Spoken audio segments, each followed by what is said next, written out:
정선 읍내의 작은 국밥집 뒷방. 희미한 백열등 아래 서리는 낡은 가계부와 병원 영수증을 번갈아 보며 깊은 한숨을 내쉬고 있었습니다. 치매가 깊어진 어머니의 요양비와 수술비는 38의 여인이 감당하기엔 너무나 높은 벽이었습니다. 국밥을 팔아 억척스럽게 모은 돈은 모래알처럼 빠져나갔고 이제 남은 것은 막막한 내일뿐이었습니다. 그때 서리의 뇌리를 스친 것은 며칠 전 식당을 다녀간 노인들의 은밀한 속삭임이었습니다.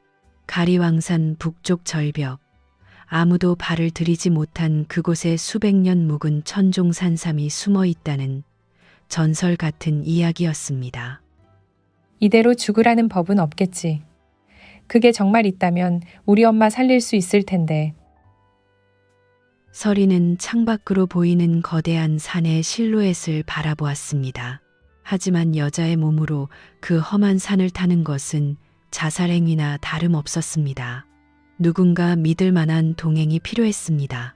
입이 무겁고 산세에 밝으며 무엇보다 자신의 진심을 오해하지 않을 사람. 서리의 머릿속에 가장 먼저 떠오른 얼굴은 매일 아침 말없이 국밥 한 그릇을 비우고 가는 청년 민호였습니다. 서리는 조심스럽게 민호를 식당 폐점 시간 이후에 불렀습니다. 민호는 영문도 모른 채 서리의 부름에 달려와 낡은 나무 의자에 앉았습니다. 서리는 차 한 잔을 내어주며 한참을 망설이다 입을 열었습니다. 그녀의 목소리는 미세하게 떨리고 있었지만 눈빛만큼은 절박함으로 가득 차 있었습니다. 민호 씨, 염치 없는 부탁인 거 알지만 나랑 가리왕산에 좀 가줘야겠어. 그 절벽에 있다는 산삼, 나 그거 꼭 찾아야 해. 민호는 찻잔을 들던 손을 멈추고 서리를 빤히 바라보았습니다. 그곳은 전문 신만이들도 혀를 내두르는 험지였습니다. 폭우라도 쏟아지면 시신조차 찾기 힘든 골짜기라는 것을 누구보다 잘 아는 민호였습니다. 하지만 민호는 자신의 안위보다 눈앞에서 금방이라도 눈물을 쏟을 것 같은 서리의 마른 어깨가 먼저 눈에 들어왔습니다. 누님, 거기가 얼마나 위험한 곳인지 아시잖아요. 제 목숨이야 상관없지만 누님이 잘못될까봐 그게 겁납니다. 서리는 민호의 거친 손을 잠시 잡았다가 이내 부끄러운 듯 놓았습니다. 하지만 그 짧은 온기는 민호의 심장을 세차게 뛰게 하기에 충분했습니다. 서리는 고개를 숙인 채 낮은 목소리로 덧붙였습니다. 이것은 단순한 욕심이 아니라 마지막 남은 희망을 붙잡으려는 한 여자의 몸부림이었습니다. 이게 아니면 길이 없어. 엄마 수술비만 마련하면 나 더 바랄 게 없어. 민호 씨만 믿고 가고 싶어. 다른 사람은 못 믿겠어. 민호는 서리의 젖은 눈동자를 피할 수 없었습니다. 32의 청년에게 서리는 단순한 이웃 누나가 아니었습니다. 평생을 가슴 한구석에 품어온 애틋한 연정의 대상이었습니다. 그녀가 내미는 위험한 손길이 벼랑 끝으로 향하는 것일지라도 민호에게는 그녀와 함께할 수 있는 유일한 기회처럼 느껴졌습니다. 민호는 깊게 숨을 들이켜고 단호하게 답했습니다. 알겠습니다. 제가 모실게요. 대신 산에 있는 동안에는 무조건 제 말만 들으셔야 합니다. 서리의 얼굴에 비로소 작은 안도의 빛이 스며들었습니다. 두 사람은 그날 밤 보름달이 뜨기 전 산을 오르기로 약속했습니다. 마을 사람들의 눈을 피해 오직 두 사람만의 비밀스러운 여정이 시작되려 하고 있었습니다. 민호는 집으로 돌아오는 길에 낡은 등산화끈을 다시 조염했습니다. 가슴속에서 일렁이는 이 뜨거운 감정이 공포인지 아니면 설렘인지 분간할 수 없었습니다. 새벽 4시 정선 읍내가 짙은 물안개에 잠겨 숨을 죽이고 있을 때였습니다. 민호는 낡은 배낭에 낫과 밧줄 그리고 비상식량을 챙겨 넣고 서리의 국밥집 뒷골목으로 향했습니다. 차가운 공기가 폐부 깊숙이 박혔지만 민호의 심장은 터질 듯이 뛰고 있었습니다. 골목 끝에서 검은 그림자 하나가 조심스럽게 걸어 나왔습니다. 군용 작업복을 걸치고 머리에 수건을 질러맨 설이었습니다. 누님, 짐 이리 주세요. 제가 짊어질 테니 누님은 가벼운 몸으로 따라만 오세요. 설이는 민호가 건네는 손길을 사양하려다 그의 단호한 눈빛에 못 이겨 배낭을 건넸습니다. 두 사람의 손가락이 찰나의 순간 스쳤고 설이는 화들짝 놀라며 고개를 숙였습니다. 안개 때문에 서로의 얼굴이 흐릿하게 보였지만 그 사이를 흐르는 묘한 긴장감만큼은 서리빨처럼 날카로웠습니다. 미안해, 민호 씨. 이 새벽에 남 부끄럽게 이런 일까지 시키고 나 때문에 고생이 너무 많네. 민호는 대답 대신 앞장서서 가리왕산 입구로 향하는 오솔길을 헤치고 나갔습니다. 마을 사람들이 깨어나기 전 이 금지된 여정을 시작해야 했습니다. 산 입구에 들어서자마자 거대한 나무들이 두 사람을 집어삼킬 듯이 서 있었습니다. 안개는 산속으로 들어갈수록 더욱 짙어져 발치조차 분간하기 힘들 정도였습니다. 민호는 허리춤에 찬 손전등을 켜서 바닥을 비추었습니다. 누님, 제 발자국만 밟고 오세요. 이슬 때문에 바위가 미끄러우니 조심하시고요. 설이는 민호의 넓은 등을 이정표 삼아 한 걸음씩 내디뎠습니다. 평소에는 무뚝뚝하고 숫기 없던 청년이었는데 산에 들어서자 민호는 마치 굶주린 범처럼 기민하고 듬직해 보였습니다.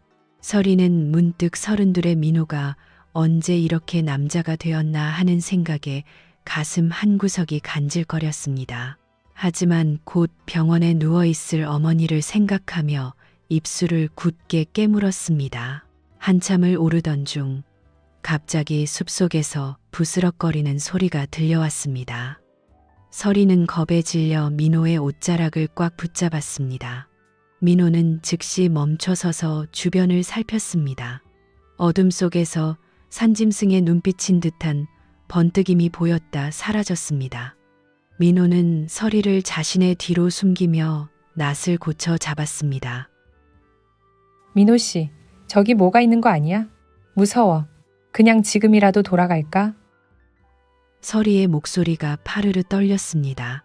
민호는 뒤돌아 설이의 차가운 손을 꽉 쥐어주었습니다. 투박하고 거친 손이었지만 그 안에는 설이를 안심시키기에 충분한 온기가 서려 있었습니다. 민호의 낮은 목소리가 안개를 뚫고 설이의 귀에 닿았습니다. 누님, 제가 옆에 있잖아요. 아무 일 없을 겁니다. 저만 믿고 조금만 더 힘내세요. 곧 해가 뜰 겁니다. 민호의 위로의 설이는 조금씩 호흡을 가다듬었습니다. 잡은 손을 놓지 않은 채 두 사람은 다시 가파른 비탈길을 오르기 시작했습니다. 안개 너머 어딘가에 있을 붉은 산삼의 열매를 향해 그리고 서로에게 차마 말하지 못한 진심을 향해 한 발짝씩 깊은 산속으로 스며들었습니다. 고도가 높아질수록 공기는 눈에 띄게 차가워졌고 울창한 원시림은 대낮임에도 불구하고 햇빛 한 점 허락하지 않았습니다. 민호는 날카로운 낫으로 앞을 가로막는 텐덩굴과 가시나무를 쳐내며 길을 만들었습니다. 발밑은 수십 년간 쌓인 낙엽이 썩어 문드러져 푹푹 꺼졌고 정체를 알 수 없는 벌레들이 귓가에서 윙윙거렸습니다. 설이는 거친 숨을 몰아쉬며 민호의 뒤를 쫓았지만 가파른 경사의 다리가 점점 후들거리기 시작했습니다. 민호 씨, 잠깐만. 숨이 너무 차서 도저히 못 걷겠어. 조금만 쉬었다 가면 안 될까? 설이는 이끼 낀 바위에 주저앉아 가슴을 움켜쥐었습니다. 땀방울이 이마를 타고 흘러내려 눈동자를 찔렀고 얼굴은 붉게 달아올랐습니다. 민호는 가던 길을 멈추고 돌아와 설이의 상태를 살폈습니다. 38의 여인이 감당하기엔 가리왕산의 속살은 너무나 거칠고 험했습니다. 민호는 배낭에서 미지근한 보리차 통을 꺼내 설이에게 건넸습니다. 누님, 갑자기 무리해서 그렇습니다. 천천히 마셔요. 여기서부터는 진짜 험해지니까 정신 바짝 차려야 합니다. 서리가 물을 마시는 동안 민호는 주변을 경계하듯 둘러보았습니다.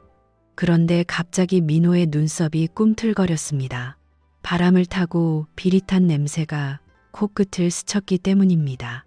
산행 경험이 많은 민호는 그것이 멧돼지의 배설물 냄새이거나 혹은 그보다 더 위험한 맹수의 흔적이라는 것을 직감했습니다. 민호는 서리를 일으켜 세우며 목소리를 낮췄습니다. 누님, 쉬는 건 이 정도로 하죠. 지금 빨리 이 능선을 넘어야 합니다. 공기가 심상치 않아요. 민호의 재촉에 서리가 무거운 몸을 일으키려는 찰나 위쪽 덤불에서 쿠르르 하는 낮은 진동음이 들려왔습니다. 두 사람의 시선이 동시에 소리가 난 곳으로 향했습니다. 집채만한 진멧돼지 한 마리가 날카로운 어금니를 드러낸 채 그들을 노려보고 있었습니다. 새끼를 거느린 어미인지 눈빛에는 살기가 가득했습니다. 서리는 비명조차 지르지 못한 채 얼어붙었고 민호는 본능적으로 서리의 앞을 가로막으며 낯을 치켜들었습니다. 민호 씨, 저거 어떡해? 우리 잡아먹히는 거 아니야? 무서워. 제발. 서리는 민호의 허리춤을 꽉 움켜쥐며 그의 등 뒤로 숨었습니다. 멧돼지가 앞발로 땅을 긁으며 돌진할 기세를 보이자 민호는 주변의 마른 나뭇가지를 발로 지시겨 큰 소리를 냈습니다. 짐승을 자극하지 않으면서도 위협을 주려는 필사적인 몸짓이었습니다. 긴박한 대치가 이어지던 중 민호는 서리의 귀에 대고 아주 낮고 단호하게 속삭였습니다. 누님, 절대로 뒤돌아 뛰지 마세요. 제가 신호하면 천천히 옆에 있는 큰 바위 뒤로 숨는 겁니다. 아시겠어요? 민호의 등은 땀으로 흠뻑 젖어 있었지만 서리에게는 그 어떤 성벽보다 견고해 보였습니다. 멧돼지가 씩씩거리며 한 발짝 다가오자 민호는 낫으로 바위를 세게 내리쳐 불꽃과 굉음을 냈습니다. 깜짝 놀란 멧돼지가 잠시 주춤하는 사이 민호는 서리를 끌어당겨 거대한 암벽 틈새로 밀어 넣었습니다. 다행히 멧돼지는 다른 쪽 숲으로 방향을 틀어 사라졌지만 두 사람의 심장은 한동안 진정되지 않았습니다. 가리왕산이 던진 첫 번째 경고는 서늘하고도 잔인했습니다. 멧돼지의 위협이 지나간 지 얼마 되지 않아 가리왕산의 하늘은 순식간에 잿빛으로 변했습니다. 울창한 나뭇잎 사이로 한두 방울씩 떨어지던 빗방울은 이내 거센 줄기가 되어 숲을 때리기 시작했습니다. 정선의 산중 날씨는 예측할 수 없을 만큼 변덕스러웠고 비는 마치 하늘이 뚫린 듯 쏟아져 내렸습니다.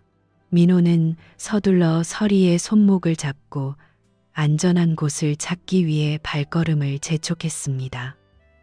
누님, 비가 너무 거셉니다. 이대로 계속하다가는 저체온증이 올 수도 있어요. 어디든 몸 피할 곳을 찾아야 합니다.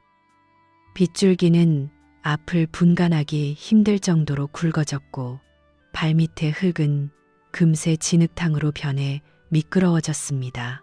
서리는 빗물에 젖어 무거워진 옷가지와 사방에서 불어오는 찬바람에 몸을 떨었습니다. 민호는 주위를 필사적으로 살피다가 바위 틈 사이로 입구를 드러낸 작은 천연 동굴을 발견했습니다. 그는 서리를 거의 안다시피 하며 동굴 안으로 밀어 넣었습니다. 아, 살 것 같아. 민호 씨, 몸이 너무 떨려. 손끝이 하나도 안 움직여. 동굴 안은 눅눅하고 어두웠지만 다행히 비바람을 막아주기에는 충분했습니다.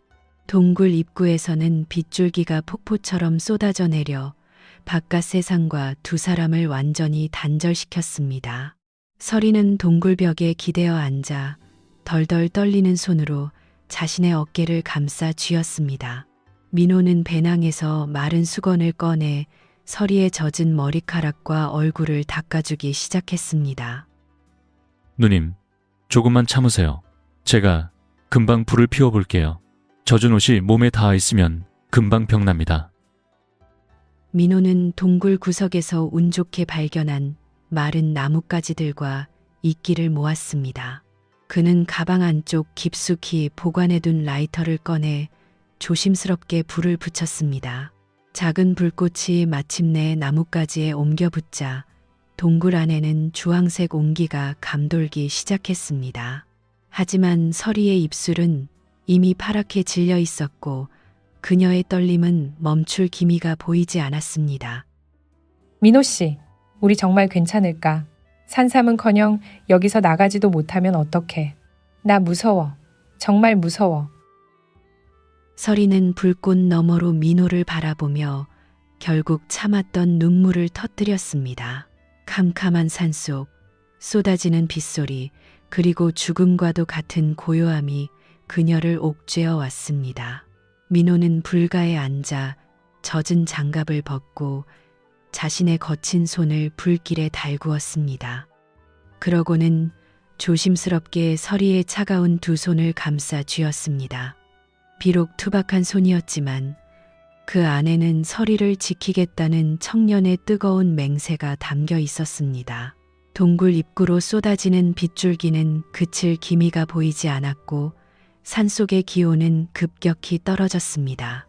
모닥불이 타닥타닥 소리를 내며 타올랐지만 젖은 옷을 입은 서리의 몸은 마치 얼음장처럼 차가워져 갔습니다. 서리는 이를 부딪히며 몸을 웅크렸고 민호는 그녀의 안색이 점점 창백해지는 것을 보며 가슴이 타들어가는 듯했습니다.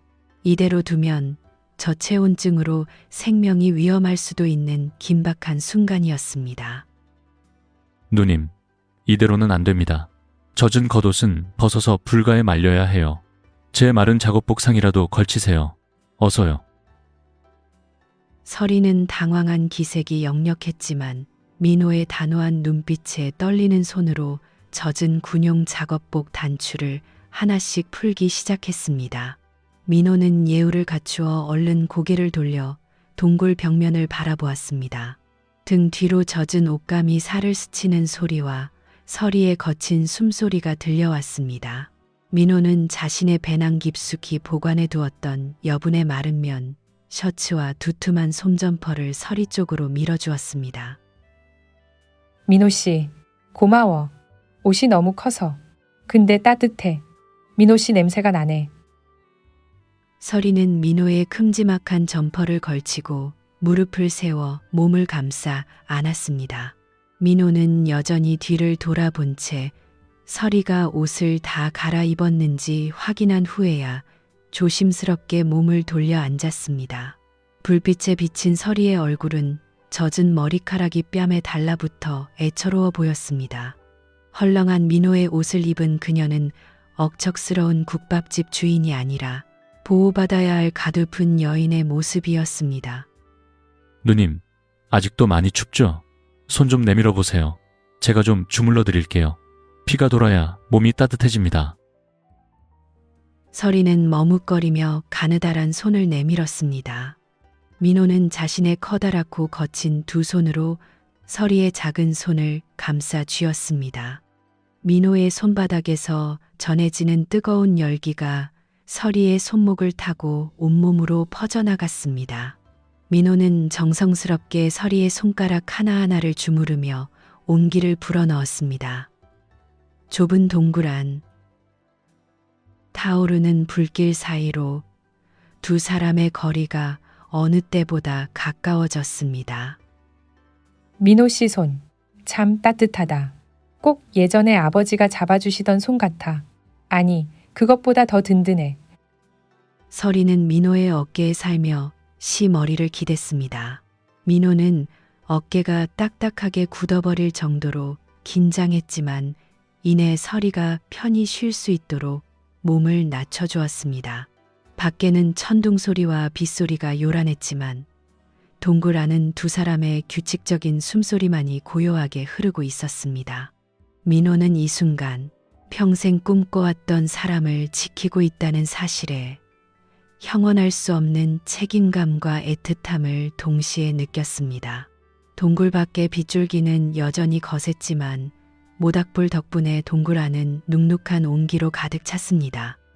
민호의 두툼한 점퍼를 걸친 서리는 그의 어깨에 머리를 기댄 채 타오르는 불꽃을 멍하니 바라보았습니다. 평소 국밥집의 억척스러운 여주인으로 살며 단 한 번도 남에게 보이지 않았던 연약한 모습이 이 고립된 공간에서 민호에게만 오롯이 드러나고 있었습니다. 민호는 어깨에 닿은 서리의 머리카락에서 풍기는 은은한 비누향과 빗물 냄새가 섞인 묘한 향기에 심장이 터질 듯했습니다. 민호 씨, 사실은 나 매일 아침 우리 가게에 오는 민호 씨 보면서 마음이 참 이상했어. 묵묵히 국밥 비우고 나가는 뒷모습이 꼭 내 외로움을 다 알고 있는 것 같아서. 서리의 낮은 목소리가 동굴 벽을 타고 나지막이 울려 퍼졌습니다. 민호는 침을 꿀꺽 삼키며 불꽃을 만지작거렸습니다. 32의 청년에게 서리는 단순한 이웃이 아니라 손에 닿지 않는 달빛 같은 존재였습니다. 민호는 용기를 내어 자신의 무릎을 감싸쥐며 입을 열었습니다. 누님, 저도 그랬습니다. 누님 손목에 밴 파스 냄새, 힘들 때마다 입술 꾹 깨무는 습관, 그거 보면서 대신 아파해주고 싶다고 생각한 적이 한두 번이 아니었어요. 민호의 투박하지만 진심 어린 고백에 서리의 어깨가 미세하게 떨렸습니다. 서리는 기댔던 머리를 천천히 들어 민호의 얼굴을 정면으로 바라보았습니다.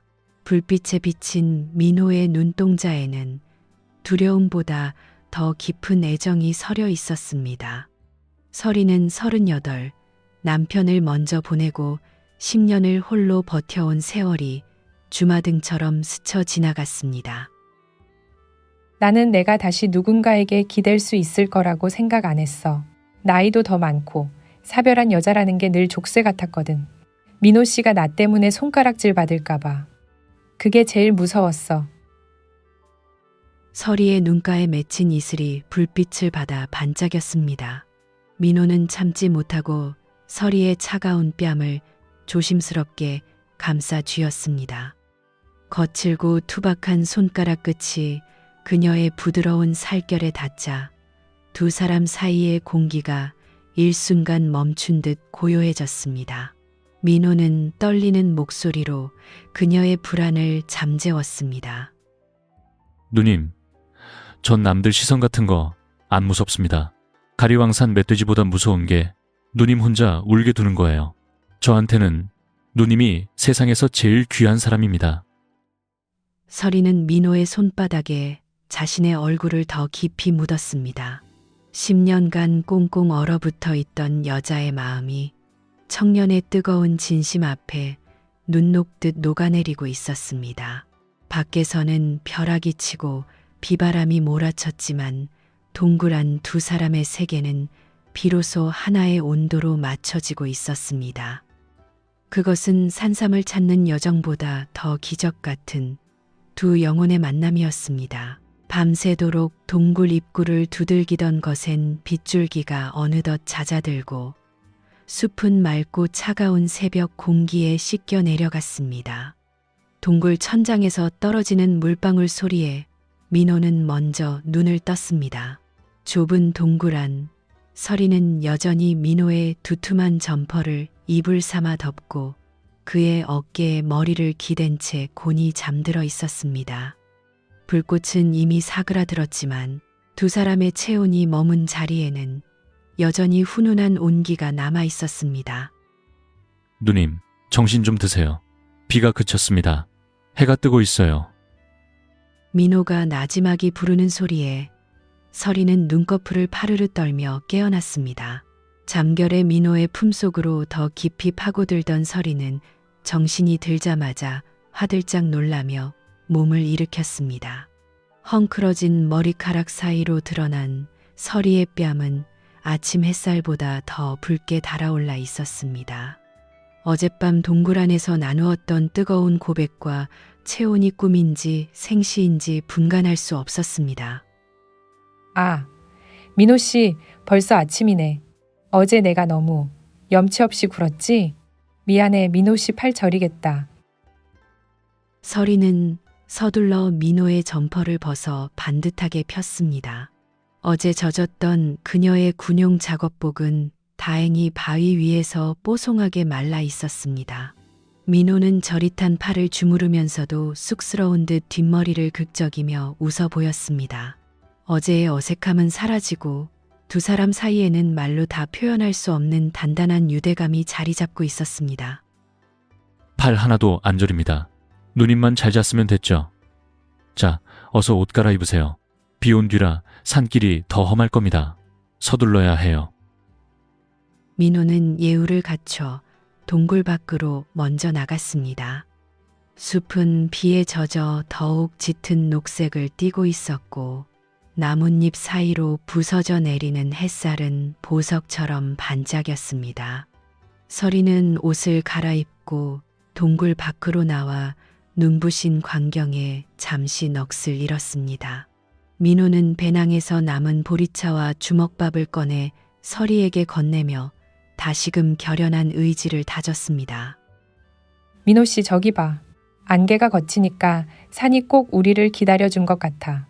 오늘 느낌이 좋아. 서리는 민호가 건네준 주먹밥을 한 입 베어 물며 그를 바라보았습니다. 민호의 눈동자는 여전히 깊고 단단했습니다. 비에 씻겨 내려간 것은 숲의 먼지뿐만이 아니었습니다. 서리의 마음속을 짓누르던 두려움과 망설임도 어느덧 깨끗이 씻겨 내려가 있었습니다. 두 사람은 다시 신발끈을 조여매고 전설 속의 산삼이 숨겨져 있다는 절벽을 향해 힘찬 발걸음을 내디뎠습니다. 하지만 그들의 뒤편 젖은 흙바닥 위로 두 사람의 것과는 확연히 다른 투박한 발자국 하나가 조용히 모습을 드러내고 있었습니다. 비에 씻겨 내려간 산길은 눈부시게 맑았지만 발을 디딜 때마다 질척이는 흙탕물이 등산화 끝을 무겁게 붙잡았습니다. 민호는 여전히 앞장서서 서리의 길을 보고 서리는 민호의 배낭 끝에 매달린 밧줄을 이정표 삼아 조심스레 발을 옮겼습니다. 고도가 높아질수록 공기는 희박해졌고 사방은 기이할 정도로 적막했습니다. 새소리조차 들리지 않는 고요함 속에 오직 두 사람의 거친 숨소리만이 숲의 침묵을 깨우고 있었습니다. 누님, 조금만 더 힘내세요.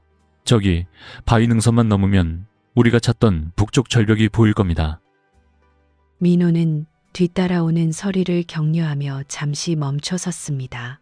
그러다 문득 발밑을 내려다보던 민호의 눈동자가 날카롭게 가라앉았습니다. 밤새 내린 비로 진흙탕이 된 길목 위에 사람의 형상이 뚜렷한 자국 하나가 찍혀 있었습니다. 그것은 민호의 낡은 등산화 자국도 서리의 가벼운 단화 자국도 아니었습니다. 밑창에 날카로운 징이 박힌 아주 투박하고 거대한 군용 워커의 흔적이었습니다. 민호 씨, 왜 그래? 어디 안 좋아? 얼굴색이 갑자기 안 좋아 보여. 서리는 민호의 옆으로 다가와 그의 시선이 멈춘 곳을 바라보았습니다. 진흙 속에 깊게 파인 그 발자국은 물기가 채 마르지 않은 상태였습니다. 누군가 아주 최근에 아마도 비가 그친 직후에 이곳을 지나갔다는 명백한 증거였습니다. 서리의 얼굴에서 핏기가 가시고 그녀는 본능적으로 민호의 팔을 꽉 붙잡았습니다. 이거 사람 발자국이지? 우리 말고 또 누가 이 깊은 산 속에 들어온 거야? 설마 산삼을 노리는 사람일까? 민호는 서리의 떨리는 손을 자신의 손으로 덮으며 주위를 살폈습니다. 숲의 나무들 뒤편 어딘가에서 누군가 자신들을 지켜보고 있는 것 같은 서늘한 기운이 등줄기를 타고 흘렀습니다. 정선의 가리왕산은 영험한 산인 동시에 탐욕의 눈먼 자들이 소리 없이 사라지는 무덤이기도 했습니다. 민호는 허리춤의 낫을 고쳐 잡으며 목소리를 낮추었습니다. 누님, 제 뒤에 딱 붙으세요. 아무래도 10만이 같습니다.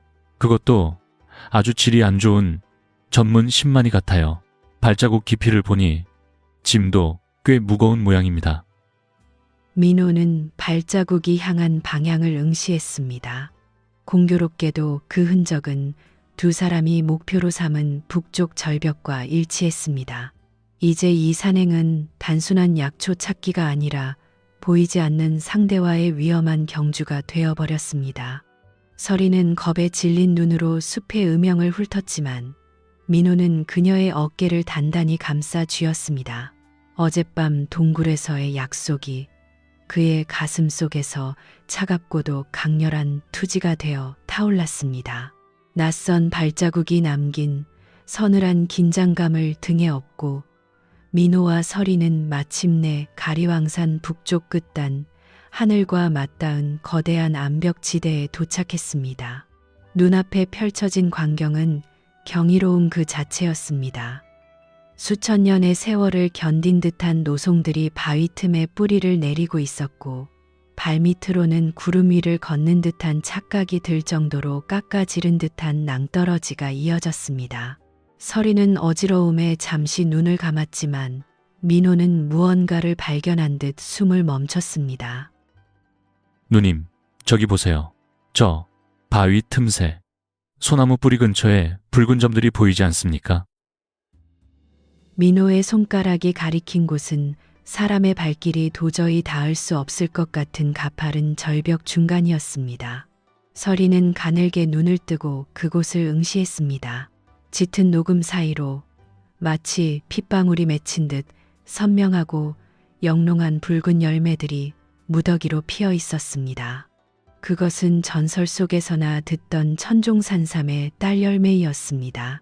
서리의 눈동자가 떨림과 동시에 뜨거운 눈물이 뺨을 타고 흘러내렸습니다.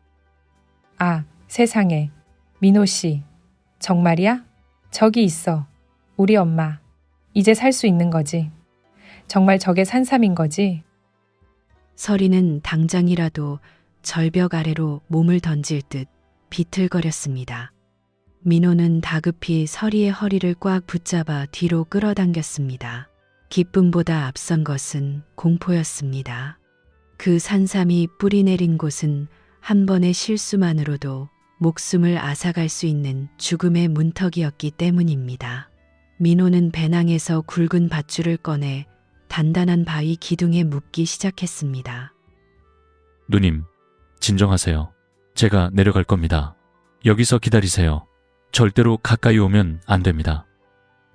민호는 자신의 몸에 밧줄을 감고 천천히 절벽 아래로 몸을 내밀었습니다. 발끝에 닿는 돌멩이들이 끝도 없는 어둠 속으로 떨어지며 공포스러운 소리를 냈습니다. 서리는 바위 위에 주저앉아 민호가 잡은 밧줄을 두 손으로 움켜쥐었습니다. 손바닥이 까져 피가 배어나왔지만 통증조차 느껴지지 않았습니다. 오직 민호의 안전과 저 아래 빛나는 희망만이 그녀의 온 세상을 채우고 있었습니다. 민호 씨, 제발 조심해. 산삼 없어도 돼.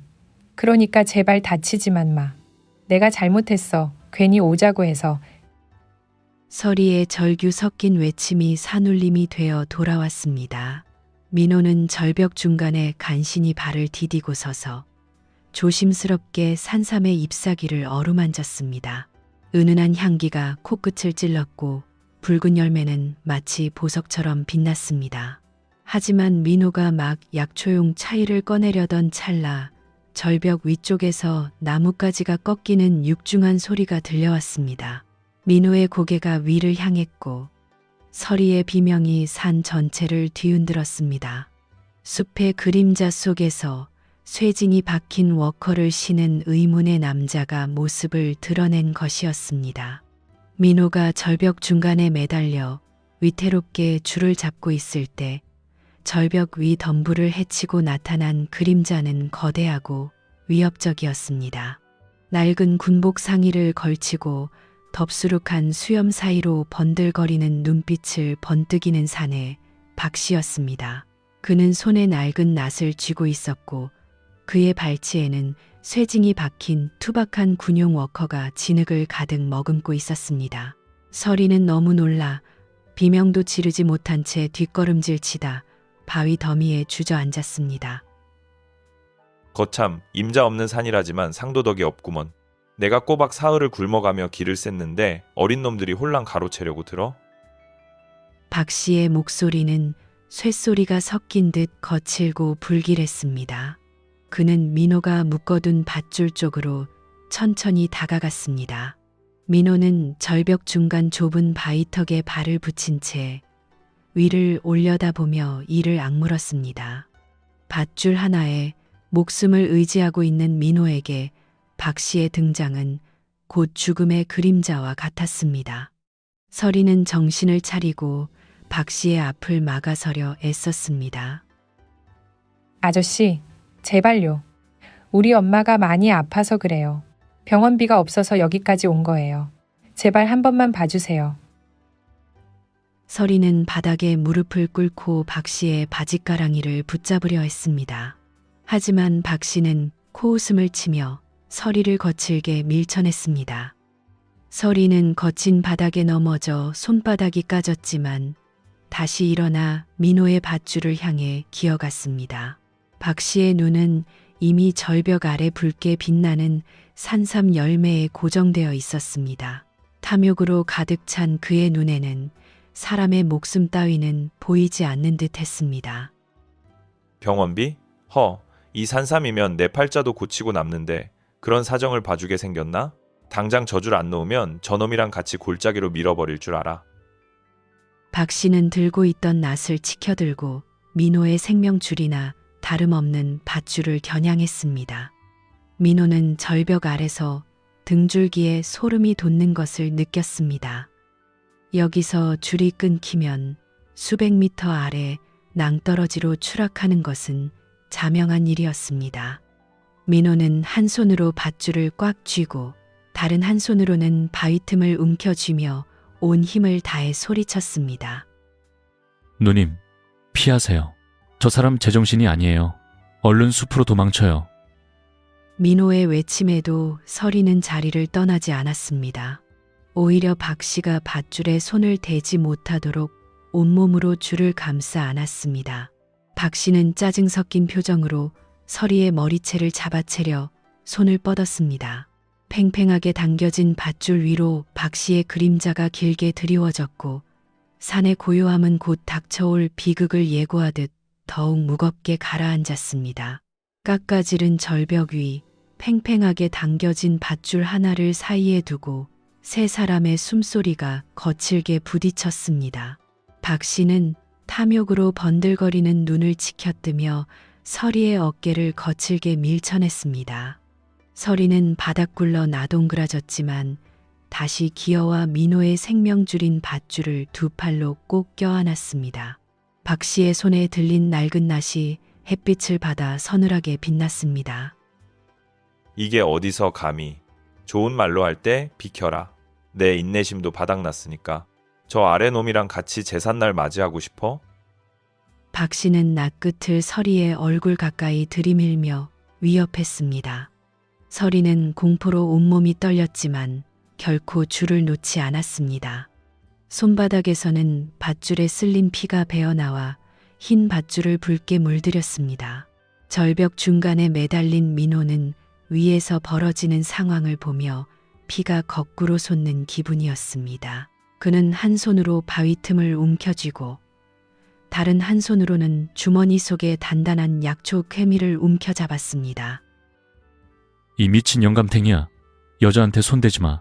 산삼이고 뭐고 내 놈 손에 들어갈 일은 절대 없을 거다.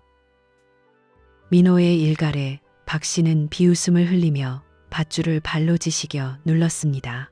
밧줄이 바위 모서리에 쓸리며 기분 나쁜 마찰음을 냈습니다. 민호는 몸이 아래로 덜컥 내려앉는 충격을 느끼며 이를 악물었습니다. 위에서는 박 씨가 서리의 머리채를 잡아채려 손을 뻗었고 서리는 비명을 지르며 저항했습니다. 안 돼요. 차라리 나를 죽여요. 민호 씨는 아무 잘못 없단 말이에요. 제발, 제발 그만하세요.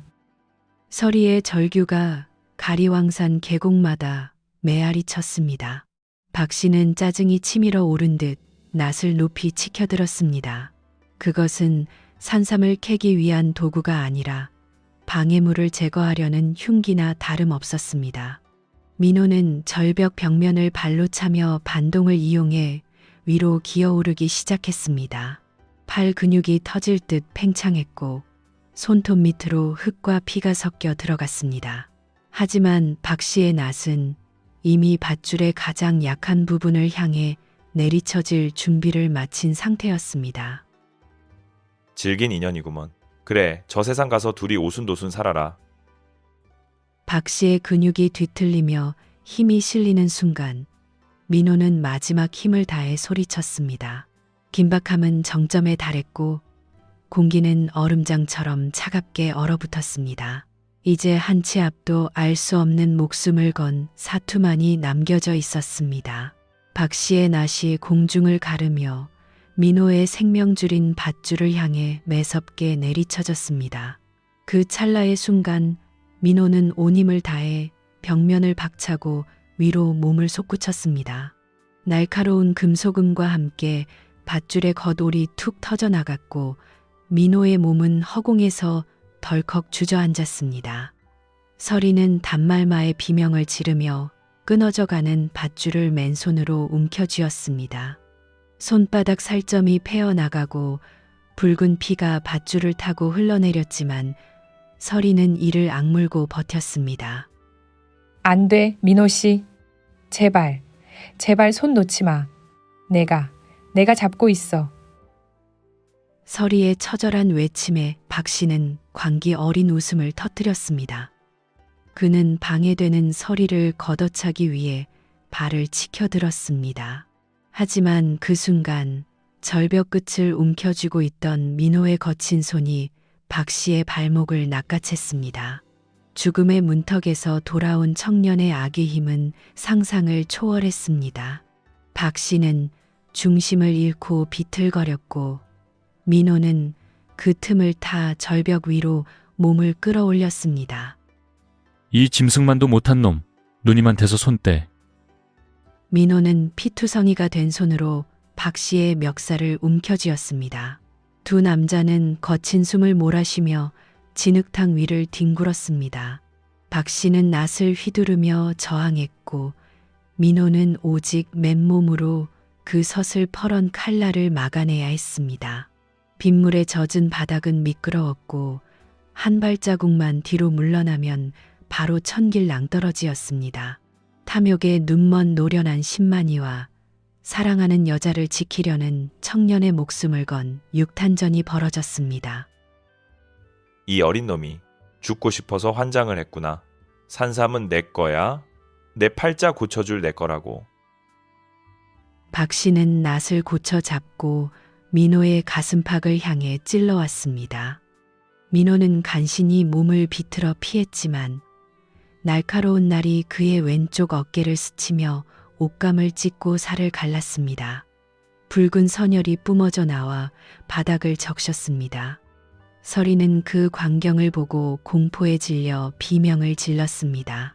하지만 민호는 통증도 느끼지 못하는 듯 부러진 나뭇가지를 집어들고 다시 박 씨에게 달려들었습니다. 내 놈 같은 인간한테 줄 산삼 따위는 없어. 차라리 같이 죽자. 민호의 눈동자에는 도끼가 서려 있었습니다. 그것은 죽음을 각오한 자만이 가질 수 있는 서늘한 투지였습니다. 박 씨는 예상치 못한 청년의 기세에 주춤하며 뒷걸음질 쳤습니다. 두 사람의 발치에서 돌멩이들이 굴러떨어져 소리 없이 사라졌습니다. 벼랑 끝, 삶과 죽음의 경계에서 두 남자의 그림자가 엉겨붙어 기괴한 형상을 만들어냈습니다. 이제 이 사투의 끝에는 오직 한 사람만이 서 있을 수 있었습니다. 민호의 어깨에서 뿜어져 나온 선혈이 바닥에 진흙과 섞여 검붉게 번져 나갔습니다. 박 씨는 피냄새를 맡은 짐승처럼 광기에 어린 눈을 부라리며 다시 낫을 치켜들었습니다. 민호는 부상당한 어깨를 감싸쥐며 거친 숨을 몰아쉬었고 그의 눈앞은 고통으로 인해 자꾸만 흐려졌습니다. 절벽 끝에 몰린 민호의 발뒤꿈치 아래로 흙더미가 힘없이 무너져 내렸습니다. 어린 놈이 객기를 부리더니 꼴 좋구나. 이제 그만 저 아래로 내려가서 편히 쉬어라. 박 씨가 민호의 가슴팍을 향해 최후의 일격을 가하려 낫을 휘두르는 찰나였습니다. 바닥에 쓰러져 신음하던 서리의 눈빛이 돌연 달라졌습니다. 그녀는 평생 남에게 큰 소리 한 번 내지 못하고 국밥이나 나르던 연약한 여인이 아니었습니다. 사랑하는 남자가 죽어가는 것을 눈앞에서 본 여자는 그 무엇보다 독해질 수 있었습니다. 서리는 주변에 흩어져 있던 주먹만 한 바윗돌 하나를 양손으로 움켜쥐었습니다. 안 돼. 내 사람 손대지 마. 이 악마 같은 인간아. 서리는 비명에 가까운 고함을 지르며 박 씨의 등 뒤로 달려들었습니다. 그녀는 온 힘을 다해 들고 있던 돌등으로 박 씨의 어깨 죽지를 내리쳤습니다. 둔탁한 파열음과 함께 박 씨의 몸이 크게 휘청거렸습니다. 예상치 못한 습격에 박 씨는 낫을 놓치며 비틀거렸고 민호를 향하던 살기 어린 공격이 멈췄습니다. 서리는 거기서 멈추지 않고 다시 돌을 치켜들었습니다. 아, 이 미친년이 내년이 죽고 싶어 환장을 했구나. 박 씨는 고통에 일그러진 얼굴로 뒤를 돌아 서리의 머리채를 잡으려 손을 뻗었습니다. 하지만 서리는 물러서지 않았습니다. 그녀의 손톱이 박 씨의 얼굴을 핥히었고 그녀의 몸은 민호를 방어하는 거대한 벽이 되었습니다. 민호는 정신이 아득해지는 와중에도 자신을 지키기 위해 처절하게 몸부림치는 서리의 뒷모습을 보았습니다. 그것은 공포를 넘어선 숭고한 용기였습니다. 누님, 안 돼요.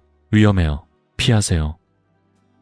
민호는 갈라진 목소리로 서리를 만류하려 했지만 서리는 박 씨의 가슴팍을 머리로 들이받으며 그를 절벽 끝으로 밀어붙였습니다.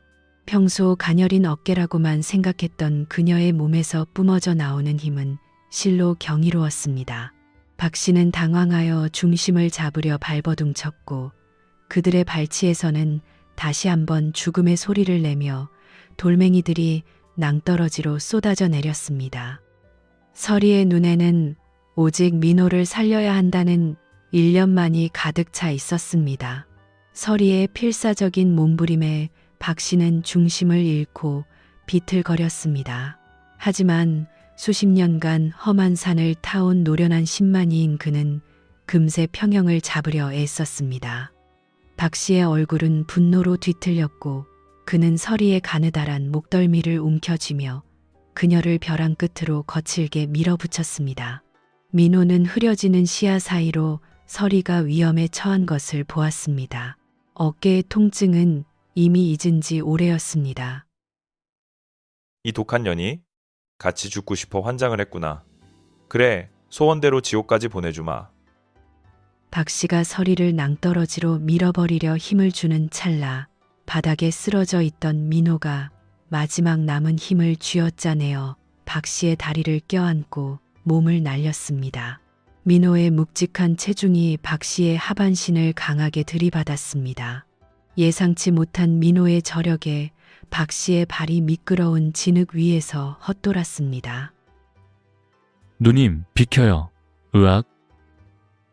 민호는 박 씨를 서리에게서 떼어내기 위해 온 힘을 다해 그를 밀어붙였습니다. 세 사람은 벼랑 끝 좁은 바위 위에서 엉켜붙었습니다. 박 씨는 떨어지지 않으려고 민호의 옷자락을 꽉 붙잡았지만 빗물에 젖은 진흙은 탐욕스러운 자의 발을 더는 지탱해주지 않았습니다. 박 씨의 발밑에서 커다란 바위 조각이 힘없이 떨어져 나갔고 그의 몸이 허공으로 쏠렸습니다. 안 돼, 내 산삼, 내 산삼이. 박 씨는 추락하는 순간에도 품에 넣으려 했던 산삼 주머니를 허공에서 잡으려 손을 뻗었습니다. 하지만 그의 손에 잡힌 것은 차가운 공기와 빗물 섞인 안개뿐이었습니다. 박 씨의 비명은 가리왕산의 깊은 계곡 아래로 잦아들었고 이내 둔탁한 소리와 함께 영원한 정적이 찾아왔습니다. 탐욕으로 가득 찼던 한 남자의 생애는 그렇게 허망하게 끝이 났습니다. 절벽 끝에 간신히 매달린 민호의 손을 서리가 낚아챘습니다. 서리는 온 힘을 다해 민호를 위로 끌어올렸습니다. 두 사람은 진흙투성이가 된 채 서로를 껴안고 바닥에 주저앉았습니다. 거친 숨소리와 빗방울 떨어지는 소리만이 정적을 메웠습니다. 박 씨가 떨어뜨린 낡은 배낭과 그 옆에 덩그러니 남겨진 산삼뿌리가 마치 한낮의 꿈처럼 비현실적으로 느껴졌습니다. 서리는 민호의 가슴에 얼굴을 묻고 소리 없이 오열했습니다. 비명이 잦아든 가리왕산 북쪽 절벽은 무거울 정도의 정막에 휩싸였습니다. 박 씨가 사라진 벼랑 끝, 민호와 서리는 진흙투성이가 된 채 서로를 생명줄처럼 꽉 껴안고 있었습니다. 민호의 왼쪽 어깨에서는 여전히 붉은 피가 배어나와 서리가 걸치고 있던 낡은 점퍼를 적시고 있었습니다. 서리는 정신없이 민호의 얼굴을 어루만지며 그의 상태를 살폈습니다. 민호 씨, 정신 좀 차려봐. 나 봐, 민호 씨. 피가 너무 많이 나. 어떻게 내가 다 잘못했어. 나 때문에 민호 씨 죽는 줄 알았어. 서리의 목소리는 젖은 낙엽처럼 파르르 달리고 있었습니다. 그녀는 떨리는 손으로 자신의 셔츠 소매를 거칠게 찢었습니다. 그리고 민호의 깊게 베인 어깨 상처를 꾹 눌러 지혈하기 시작했습니다. 뜨거운 피가 서리의 손가락 사이로 흘러 넘쳤지만 그녀는 아랑곳하지 않고 힘을 주어 상처를 동여매었습니다. 통증 때문인지 민호의 미간이 깊게 패였지만 그는 오히려 서리의 뺨에 묻은 진흙을 닦아주려 애썼습니다. 누님, 울지 마세요. 저 괜찮습니다. 누님만 다쳤으면 그거면 됐어요. 저 안 죽습니다. 민호는 갈라진 목소리로 억지로 웃어 보였습니다. 하지만 그의 안색은 이미 창백하게 질려 있었습니다. 서리는 민호의 가슴팍에 얼굴을 묻고 흐느꼈습니다. 돈을 벌어 어머니를 살리겠다는 일념으로 시작한 이 산행이 소중한 사람의 목숨을 앗아갈 뻔했다는 사실이 그녀를 사무치게 괴롭혔습니다. 서리는 민호의 옷자락을 꽉 움켜쥐며 나직이 읊조렸습니다. 산삼 같은 거 필요 없어. 돈도 다 싫어. 민호 씨 없으면 나 이제 어떻게 살아. 제발 나 두고 가지 마. 약속해줘, 민호 씨. 민호는 피 묻은 손으로 서리의 등을 가만히 쓸어내렸습니다.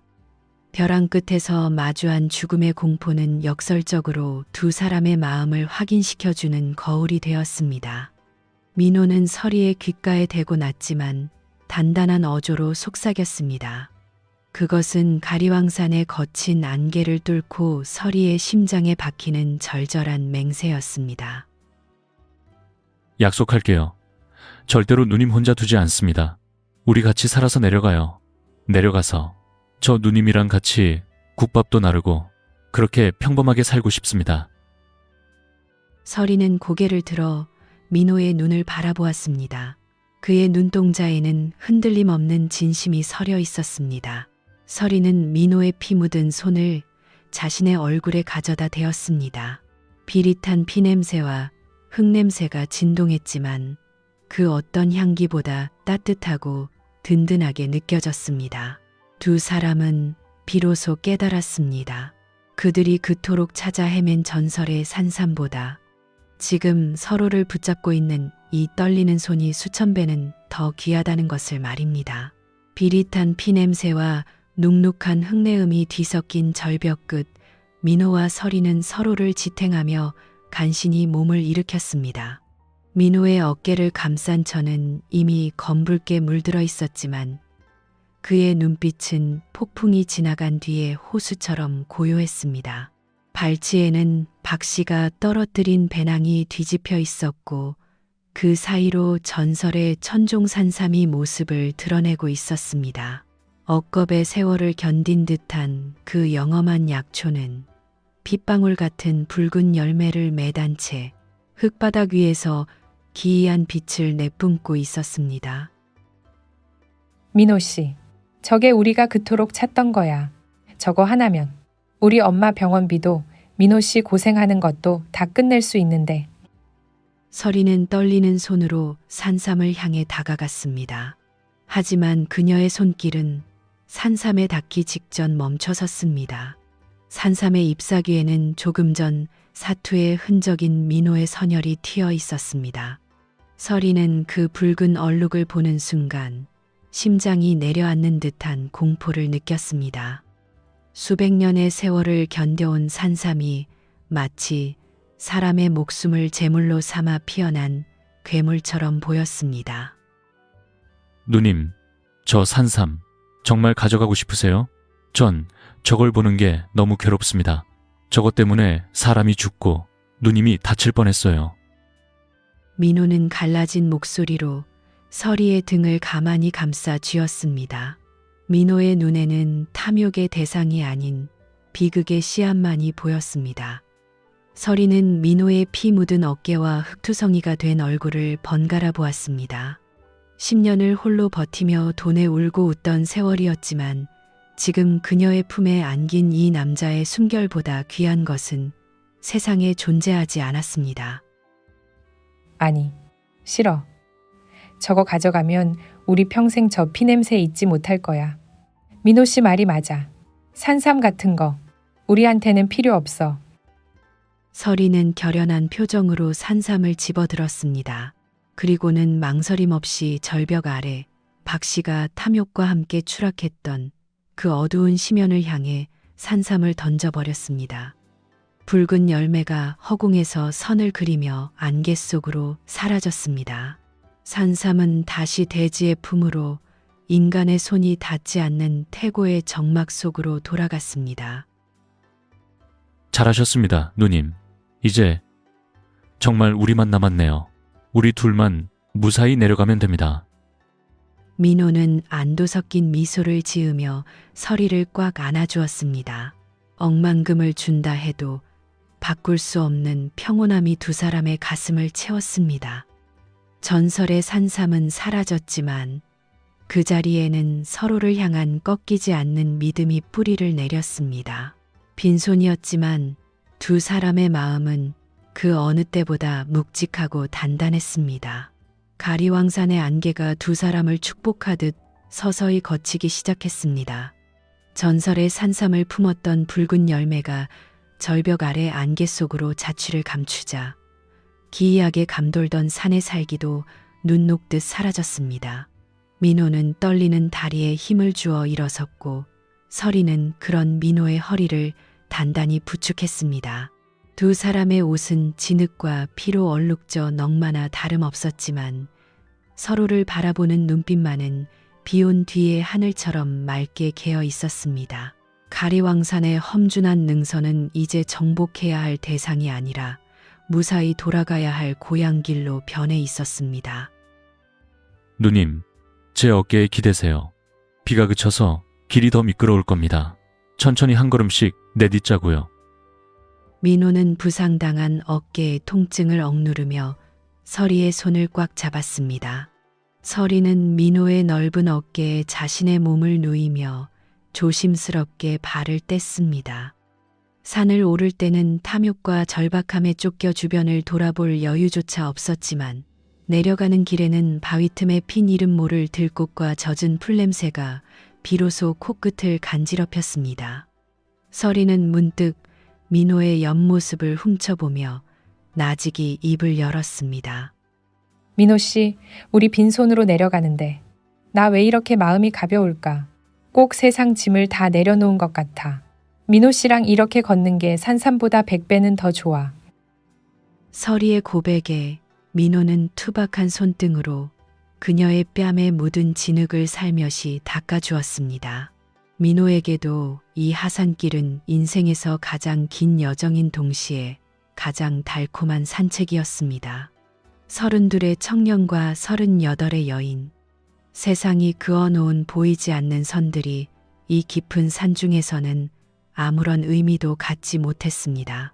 오직 서로의 체온에 의지해 험한 바윗길을 헤쳐나가는 두 영혼만이 존재할 뿐이었습니다. 저도 그렇습니다. 산삼은 꿈이었지만 누님 손은 진짜잖아요. 이제 우리 정선 내려가면 남들 눈치 보지 말고 같이 웃으면서 살아요. 제가 누님 국밥집 배달도 하고 장작도 다 패드릴게요. 민호의 소박한 약속에 서리는 참았던 웃음을 터뜨렸습니다. 눈가에는 여전히 눈물 자국이 남아 있었지만 입가에 번진 미소는 가을 햇살처럼 눈부셨습니다. 숲은 두 사람의 대화를 축복하듯 잔잔한 바람을 보내주었습니다. 민호는 서리를 앞세우고 위험한 구간마다 그녀를 안아내려주며 정성껏 보살폈습니다. 그래, 우리 그렇게 살자. 민호 씨 다친 팔 다 나으면 우리 엄마 병실에도 같이 가고 정선 시장 사람들에게 우리 사이 당당하게 말하자. 나 이제 하나도 안 무서워. 서리는 민호의 손을 더욱 세게 쥐었습니다. 거칠고 투박한 민호의 손마디가 그녀의 가느다란 손가락을 단단히 감싸 안았습니다. 하산길은 멀고 험했지만 함께 걷는 이가 있기에 그 길은 더 이상 외롭지 않았습니다. 저 멀리 산 아래에서 희미하게 들려오는 게 짖는 소리와 사람 사는 냄새가 두 사람을 반기고 있었습니다. 사선을 넘나들었던 이틀간의 여정은 두 사람에게 단순한 산행이 아니라 새로운 삶의 시작이었습니다. 정선읍내 어귀에 다다르자 붉게 물든 노을이 두 사람의 엉망이 된 몰골 위로 쏟아졌습니다. 피와 진흙으로 범벅이 된 채 서로를 부축하며 내려오는 민호와 서리의 모습은 평화롭던 마을의 작은 파문을 일으키기에 충분했습니다. 저녁 창거리를 준비하던 안악들이 걸음을 멈췄고 평상에 앉아 담배를 태우던 노인들도 눈을 가늘게 뜨며 두 사람을 훑었습니다. 10년 넘게 수절하며 얌전하게 국밥만 나르던 38의 과부 서리가 아들뻘이나 다름없는 32의 총각 민호와 밤을 지새우고 산에서 내려왔다는 사실은 곧 입방아에 오르기 시작했습니다. 민호 씨, 저기 이장님이랑 아주머니들 보여. 다들 우리 보고 수군대는 것 같아. 내 손 놓는 게 낫지 않을까? 서리는 갑자기 밀려오는 세간의 시선에 겁이 난 듯 민호의 손을 슬며시 놓으려 했습니다. 그녀의 어깨가 다시 작게 움츠러들었고 눈동자는 갈 곳을 잃고 흔들렸습니다. 마을 사람들의 따가운 시선은 가리왕산의 멧돼지보다 더 날카롭게 그녀의 심장을 찔러왔습니다. 하지만 민호는 오히려 서리의 차가운 손가른을 마디마디 엮어 더 꽉 움켜쥐었습니다. 부상당한 어깨의 고통보다 서리의 마음이 다치는 것이 더 견디기 힘들었기 때문입니다. 누님, 고개 숙이지 마세요. 우리가 죄 지은 거 아니잖아요. 산삼보다 귀한 거 얻어왔는데 왜 남들 눈치를 봅니까? 저 믿으세요. 민호는 철뚝거리는 다리에 힘을 주어 꼿꼿하게 허리를 폈습니다. 그는 피 묻은 몰골을 숨기려 하지 않고 오히려 마을 사람들의 시선을 정면으로 받아내며 서리를 이끌고 마을 한복판을 가로질렀습니다. 사람들의 웅성거림이 파도처럼 밀려왔지만 민호의 단단한 구두굽 소리가 그 소음들을 짓눌렀습니다. 서리는 민호의 넓은 등판 뒤에서 전해지는 뜨거운 용기에 조금씩 고개를 들기 시작했습니다. 민호 씨, 고마워. 나 평생 이렇게 당당하게 걸어본 적이 없었던 것 같아. 사람들이 뭐라고 해도 이제 나 민호 씨 손 안 놓을래. 서리의 목소리에는 이제 떨림 대신 은은한 확신이 서려 있었습니다. 그녀는 자신들을 흉보는 안악들의 시선을 피하지 않고 오히려 옅은 미소를 지어 보였습니다. 산에서 마주했던 죽음의 공포에 비하면 사람들의 헛된 소문쯤은 가벼운 먼지와도 같았습니다. 민호는 서리를 그녀의 국밥집 대문 앞까지 안전하게 바래다 주었습니다.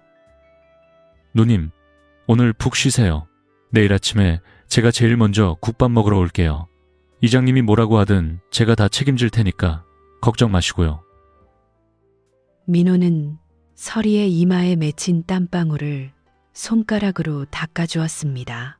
대문 앞에 서 있던 이장님이 헛기침하며 다가왔지만 민호는 눈 하나 깜짝하지 않고 정중하게 고개를 숙여 인사했습니다. 그것은 이제 더 이상 숨지 않겠다는 선언과도 같았습니다. 정선의 밤하늘의 별들이 하나둘 박히기 시작했고 두 사람의 집으로 향하는 길목에는 가리왕산의 깊은 향기보다 더 진한 사람의 온기가 가득 고여 있었습니다.